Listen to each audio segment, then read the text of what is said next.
अस्सलामुअलैकुम नाज़रीन, हमारे सिराया सुजाग न्यूज़ वन नई आया वज़ीर उंडड़ ख़ैबर में खबर शामिल कयूं था। हाजी खान मलाजी मटियारी का ख़ैबर ताईं क़ौमी शाहरात जे रोड खुलण करे हादसा रोज़ जो मामूल बणिजी विया। उन मौक़े ते एडवोकेट मोहम्मद यूसुफ कलोड़ो, STP ज़िला ऑर्गेनाइज़र अब्दुल हकीम नूह पोटो मोहम्मद सिद्दीक़ कलोड़ो ऐं ॿियनि सहाफ़ियुनि सां ॻाल्हाईंदे चयो त पंजाब में रोड रस्ता वेकरा ऐं मज़बूत ठहियल आहिनि ऐं हिते वरी बिल्कुलु हुन जो पतो कमु लॻो पियो आहे। छा हिन रोड जो कॉन्टेक्ट मोटरवे सां न आहे?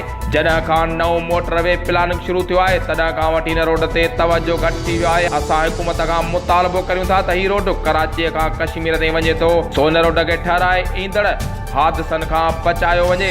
सुजाग न्यूज़ वन में फ़िलहाल एतिरो ई। वधीक ख़बरनि अपडेट्स लाइ ॾिसंदा रहो सुजाग न्यूज़ वन। पाकिस्तान खां माण्हू वञे पियो कंहिं ॿी जॻह ते ऐं विच में एक्सीडेंट थिए त उनजे माइटनि सां कहिड़ी हालत हूंदी। अहिड़ा त खोड़ एक्सीडेंट थिया आहिनि त उन्हनि खे रहम करणु घुरिजे ऐं प्राइम मिनिस्टर के भी रहम करणु घुरिजे, असांजे सिंध जे वज़ीर आला खे बि रहम करणु घुरिजे ऐं असांजे सेनेटर साहब खे बि रहम करणु घुरिजे।